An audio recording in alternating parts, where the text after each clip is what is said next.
أبشركم أنا برضو زيكم أتابع الأخبار ومتابع لوسائل التواصل الاجتماعي. إيش أكثر موضوع اليومين هذه قاعد يتداول بشكل إيجابي أو سلبي؟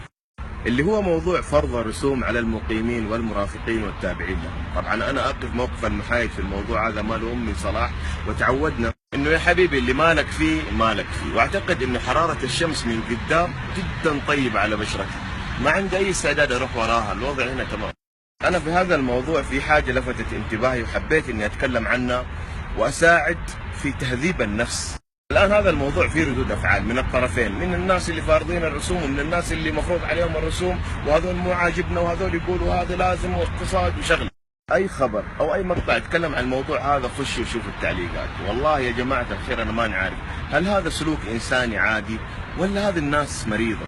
يجي واحد متضرر يشتكي ويبكي يقول يا الله كيف اسوي ذحين وعائلتي، اقرا التعليقات تحت اللي يقول ايوه احسن تستاهلوا روحوا بلدانكم الله يحرقكم. ايش فيه؟ انا الان مالي صلاح فرض الرسوم واللي فرض الرسوم هل كويس مو كويس والناس الراضيه ولا ما هي راضيه، لكن اتكلم عن ردود افعالنا. يا جماعه الايام دول، اذا الله اعطاك نعمه معينه واحنا هنا في البلد هذه في خير ونعمه وامن وامان وستر، اذا الله اعطاك حاجه مو عشان تشوف نفسك وتتمسك فيها وتحرم غيرك. إذا أنت في نعمة تأكد إن الأيام دول، وتلك الأيام نداولها بين الناس. دول يعني متداولة متغيرة. أخي حتى أحيانا إنسانيا لما تكون جالس مع ناس وأنت متأكد إنك أفضل منهم، قد ما تقدر ما تطلع الحاجة اللي توريهم إنك أنت أفضل. ما بالك إنه دينك يحتم عليك إنك أنت تعطي من اللي ربنا أعطاك للإنسان المحتاج أو اللي أقل منك. اللهم أعطي كل منفقا خلفا. ترى ما حد له منا على احد. الانسان اللي يقول لولاي فلان ما صار انا اللي اعطيت وانا اهدى، انت مين اعطاك؟ انت ممكن تكون السبب، ولو انت انسان مؤمن بالقدر فاعرف انك ما انت اخر حبه. يعني لو مو انت السبب ممكن ربنا يخلي غيرك ثاني هو السبب عادي. الكرسي دوار والايام دول. انا ما بقول لكم مين هي الشام والعراق زمان ومين هي الان، ومين هي اليمن زمان ومين هي الان.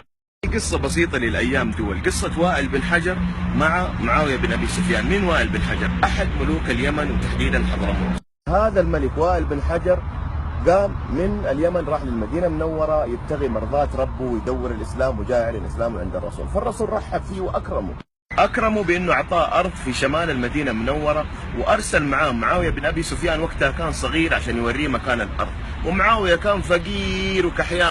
المهم هذا ملك وراكب على الناقة وماشيين، ومعاوية ماشي برجله وحافي منتف والشمس حر من هذه الشمس. فمعاوية قال للملك بالله لو سمحت ممكن تردفني معاك اركب معاك ونمشي وكذا. طالع فيه قال والله ما بقي الا انت تركب معي، تركب معي انت مين؟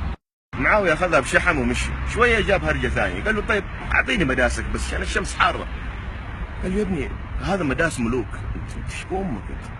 والله ومشي حاله معاوية وراحوا كذا ووراه الأرض وشاف خلاص انتهى الموضوع هذا.